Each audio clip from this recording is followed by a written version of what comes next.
Assalamualaikum warahmatullahi wabarakatuh. Halo semuanya, perkenalkan kami dari kelompok 5. Di sini kami akan memaparkan rancangan kegiatan pemberdayaan masyarakat wilayah lahan basah di Kabupaten Ogan Ilir. Adapun anggota kelompok kami yaitu Aprilia Nurhanisa, Nadifa Risti Samara, Elena Cornelia, Ayu Septianti, dan Windy Nia Cahyani. Berikut outline pada pembahasan kami yaitu latar belakang, tujuan, karakteristik masyarakat di Kabupaten Ogan Ilir, permasalahan kesehatan pada masyarakat di Kabupaten Ogan Ilir, akar penyebab masalah kesehatan pada masyarakat di Kabupaten Ogan Ilir, dan rencana program pemberdayaan masyarakat. 1. Latar belakang. Pemberdayaan masyarakat adalah upaya fasilitas yang bersifat non-instruktif guna meningkatkan pengetahuan dan kemampuan masyarakat agar mampu mengidentifikasi masalah yang dihadapi, potensi yang dimiliki, merencanakan dan melakukan pemecahan dengan memanfaatkan potensi setempat.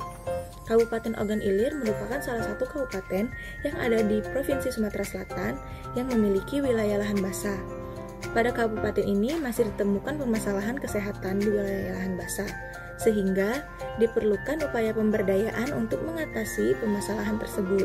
Oleh karena itu, penelitian ini dilakukan untuk merancang upaya pemberdayaan masyarakat di wilayah lahan basah di Kabupaten Ogan Ilir. 2. Tujuan. Yang pertama, untuk merancang kegiatan pemberdayaan masyarakat wilayah lahan basah di Kabupaten Ogan Ilir. Yang kedua, untuk mengedukasi masyarakat wilayah lahan basah. Yang ketiga, untuk menurunkan angka kesakitan masyarakat di Kabupaten Ogan Ilir. Yang keempat, untuk mengubah kebiasaan dan perilaku masyarakat agar dapat menerapkan PHBS. Yang kelima, untuk memenuhi tugas mata kuliah pemberdayaan masyarakat di pemukiman lahan basah. 3. Karakteristik masyarakat di Kabupaten Ogan Ilir. Yang pertama, gambaran geografis dan administratif wilayah.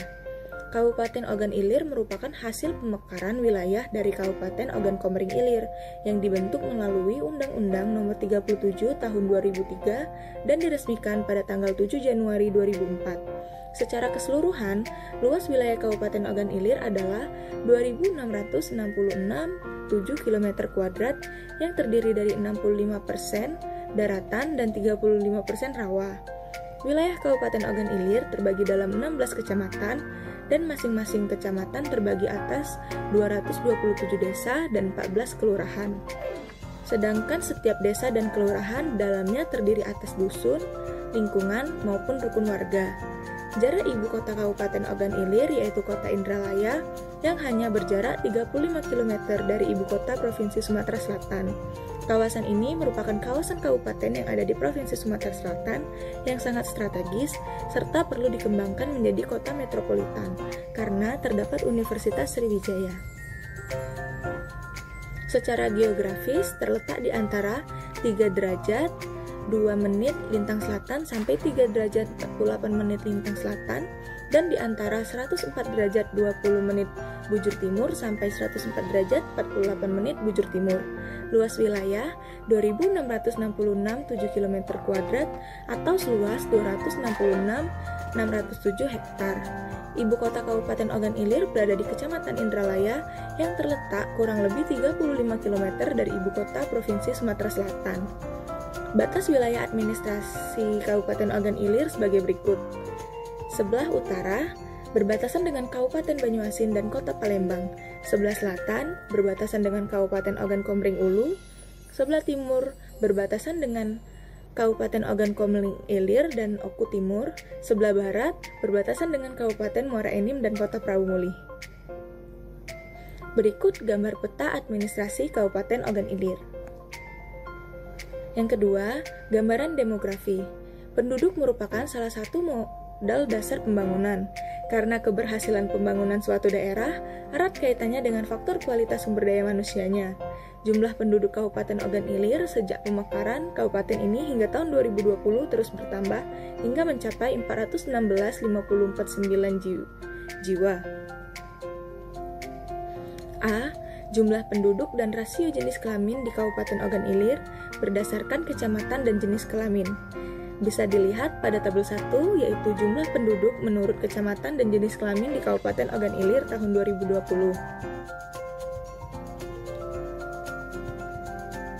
Pada tabel 2, yaitu rasio jenis kelamin menurut kecamatan di Kabupaten Ogan Ilir tahun 2020. B.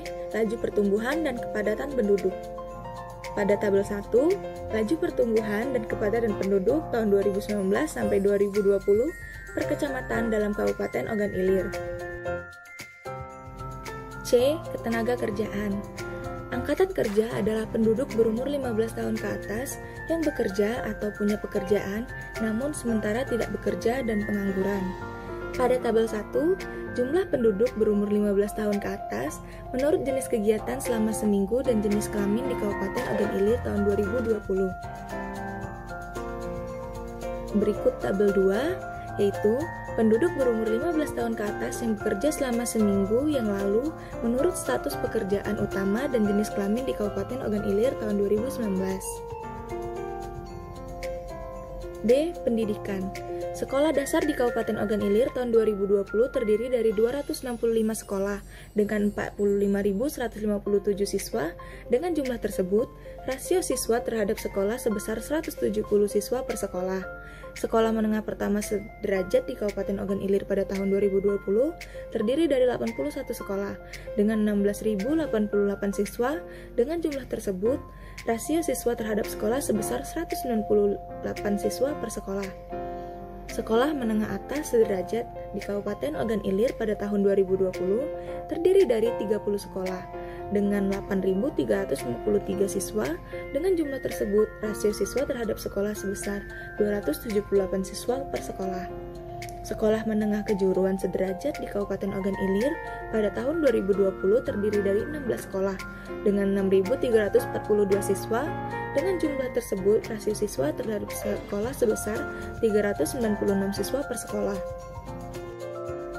3. Topografi. Wilayah Kabupaten Ogan Ilir memiliki topografi yang relatif datar dengan kemiringan lereng berkisar 0-4%, sedangkan yang terdapat di Kabupaten Ogan Ilir berkisar antara 0-50 meter di atas permukaan laut. Lereng atau kemiringan tanah adalah perbandingan antara selisih tinggi dari dua tempat dengan jarak horizontal dikalikan dengan bilangan 100. Klasifikasi lereng yang digunakan adalah sebagai berikut. Lereng A 0-3%, lereng B 3-15%, lereng C 15-40%, lereng D lebih dari 40%.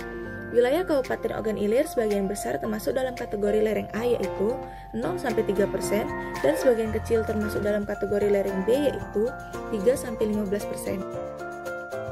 4. Kondisi sosial dan ekonomi. A. Perkembangan PDRB.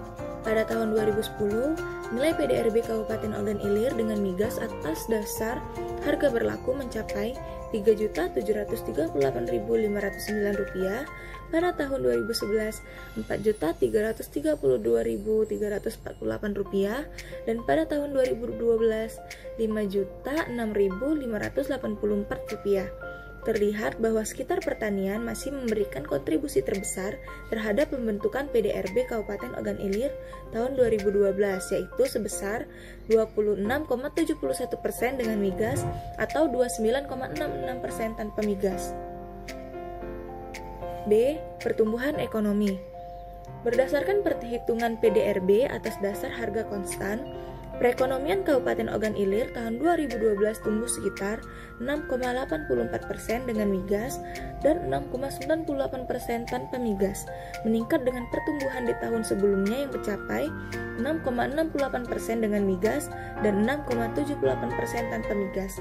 Dari semua sektor yang tercakup, sektor pertambangan dan penggalian menunjukkan terjadinya perlambatan pertumbuhan yang cukup besar dibandingkan tahun 2011, yakni 4,82% menjadi 4,47% di tahun 2012. Salah satu penyebab adalah dikarenakan masih kurangnya tenaga SDM. C. Pendapatan regional per kapita. Pada tahun 2009, Pendapatan per kapita penduduk Kabupaten Ogan Ilir atas dasar harga berlaku sebesar Rp6.876.729 dengan migas, dan sementara pendapatan per kapita tanpa migas sebesar Rp6.913.779. D. Struktur perekonomian. Struktur perekonomian Kabupaten Ogan Ilir tidak mengalami perubahan, tetapi berciri struktur berbasis sumber daya alam atau berciri struktur primer. Hal ini ditandai dengan peran sektor pertanian dan sektor pertambangan yang masih tetap tinggi dalam pembentukan PDRB atas dasar harga berlaku. Yang keempat yaitu permasalahan kesehatan pada masyarakat di Kabupaten Ogan Ilir. Menurut H.L. Bloom, peningkatan derajat kesehatan masyarakat diukur dari tingkat mortalitas dan morbiditas yang dipengaruhi oleh 4 faktor, yaitu faktor lingkungan, perilaku, pelayanan kesehatan, dan keturunan. Berdasarkan kesehatan masyarakat di Kabupaten Ogan Ilir, kondisi lingkungan dipengaruhi oleh air bersih, pembuangan kotoran atau tinja, dan pembuangan sampah. Berdasarkan angka kejadian penyakit tertinggi, jumlah penderita penyakit di Kabupaten Ogan Ilir tertinggi ada 4 penyakit, yaitu penyakit pneumonia, diare, TBC atau BTA+, dan malaria. Yang pertama, diare. Diare banyak terjadi di Kecamatan Tanjung Batu, Indralaya Utara, dan Pemulutan.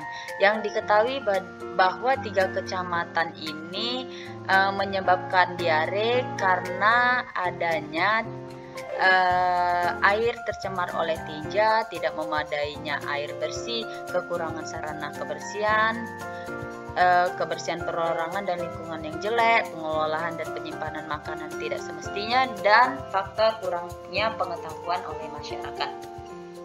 Selanjutnya, pneumonia.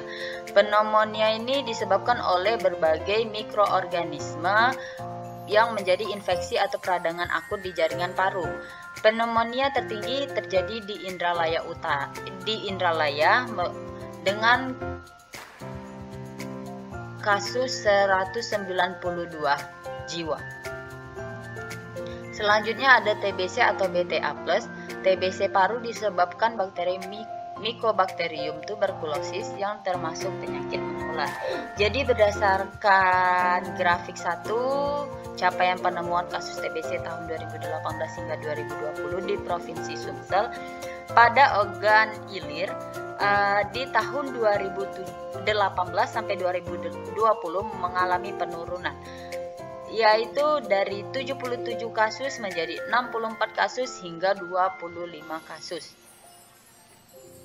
Selanjutnya ada malaria.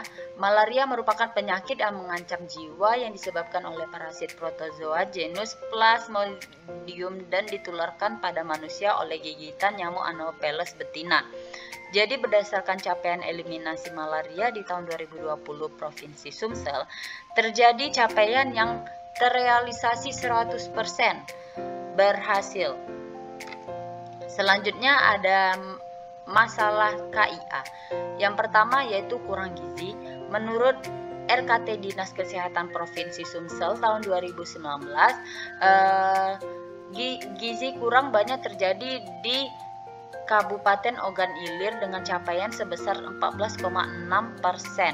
Hal ini bukan karena diakibatkan oleh faktor kesehatan saja, melainkan karena adanya faktor sosial, ekonomi, dan budaya. Berikut merupakan grafiknya dari balita gizi kurang di Sumsel tahun 2014 sampai 2018.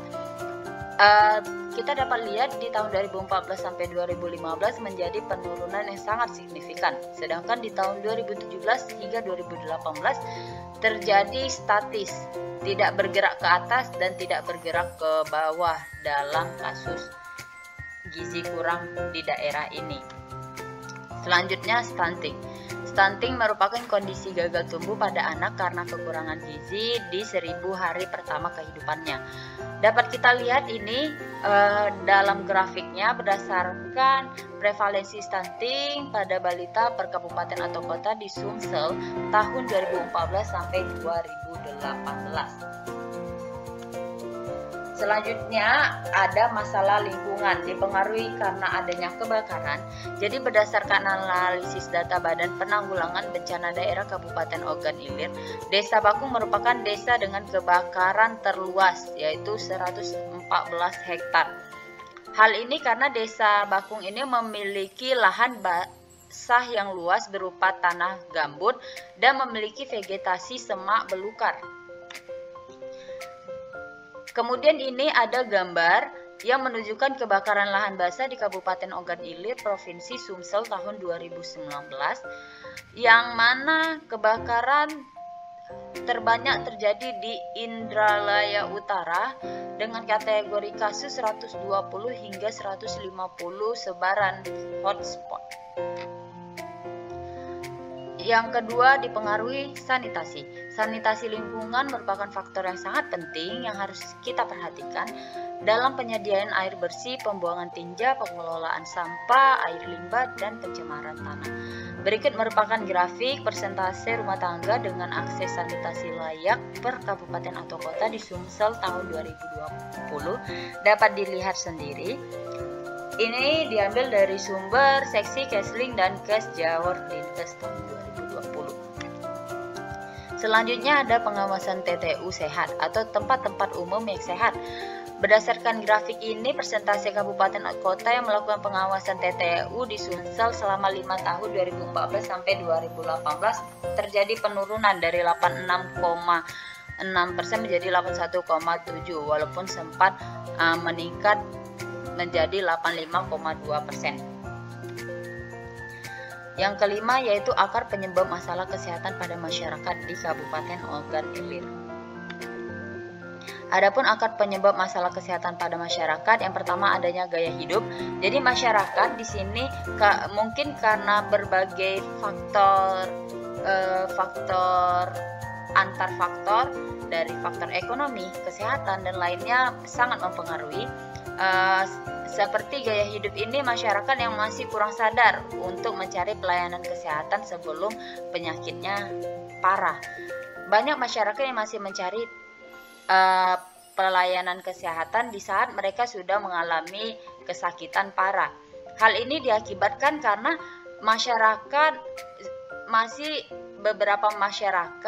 sebagian masyarakat masih memiliki ekonomi yang rendah, sehingga mereka masih kesulitan untuk membayar biaya transportasi untuk pergi ke pelayanan kesehatan.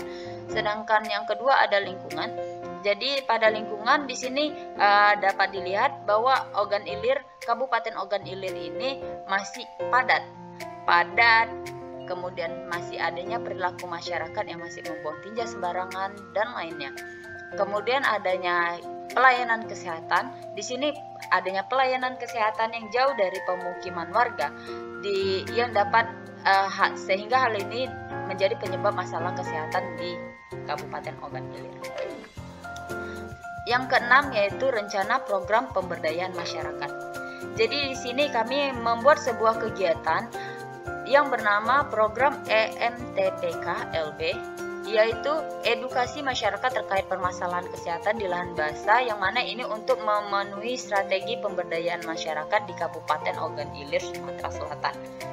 Tujuan kegiatan ini untuk memberdayakan masyarakat dengan cara mengedukasi masyarakat, sehingga hal ini diharapkan dapat efektif untuk masyarakat memberdayakan dirinya sendiri dan warga di sekitar.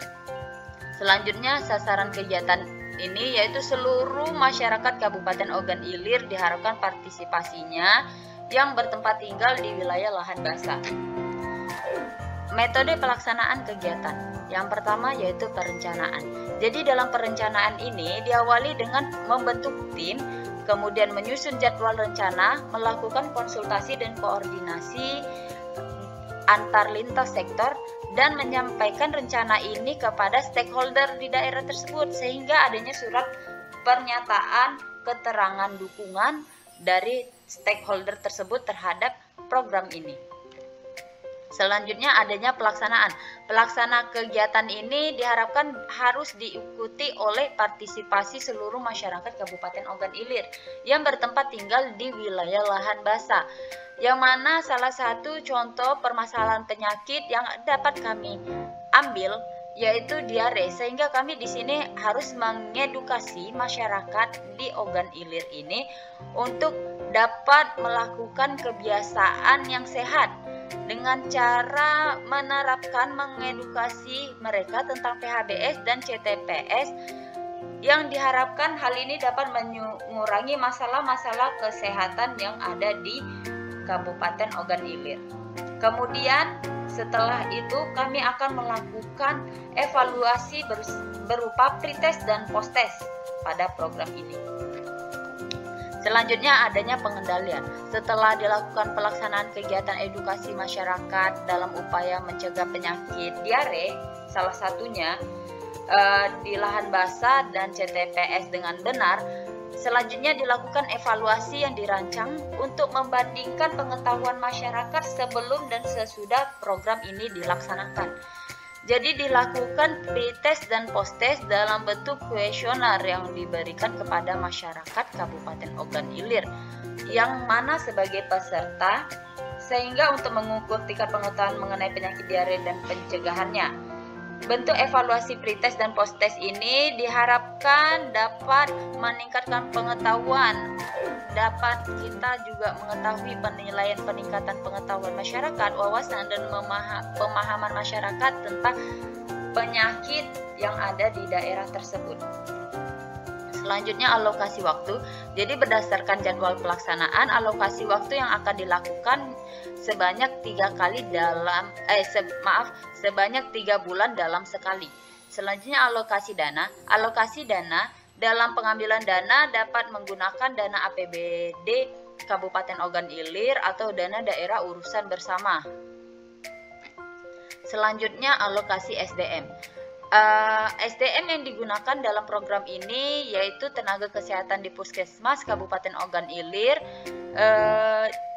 dengan yang dimulai dari Kepala Puskes, penanggung jawab UKM dan UKP, serta penanggung jawab UKM promosi kesehatan yang menjadi koordinator dalam penyelenggaraan kegiatan pemberdayaan masyarakat di Kabupaten Ogan Ilir.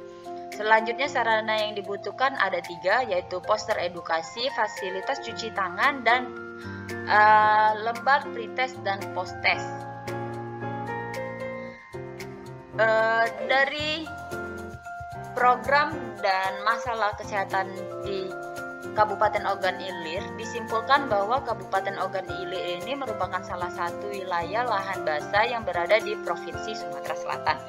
Kabupaten ini memiliki lahan basah sebesar 35% dengan jumlah penduduk 416.549 jiwa di tahun 2020. Permasalahan kesehatan pada Kabupaten Ogan Ilir dipengaruhi oleh kesulitan air saat musim kemarau, perilaku membuang tinja dan sampah di sungai, serta sulitnya mendapatkan akses pelayanan kesehatan akibat sulit membayar biaya transportasi oleh masyarakat.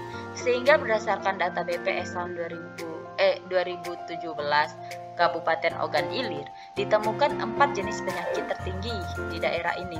Di antaranya diare, pneumonia, TBC atau BTA+, dan malaria. Kemudian masalah KIA di Kabupaten Ogan Ilir yaitu kurang gizi dan stunting. Nah, untuk memperbaiki permasalahan tersebut, dibentuklah program EMTPKLB untuk memberdayakan dan mengedukasi masyarakat di Kabupaten Ogan Ilir. Berikut merupakan daftar pustaka yang kami gunakan. Lebih dan kurang mohon dimaafkan. Wabillahi taufik wal hidayah. Wassalamualaikum warahmatullahi wabarakatuh.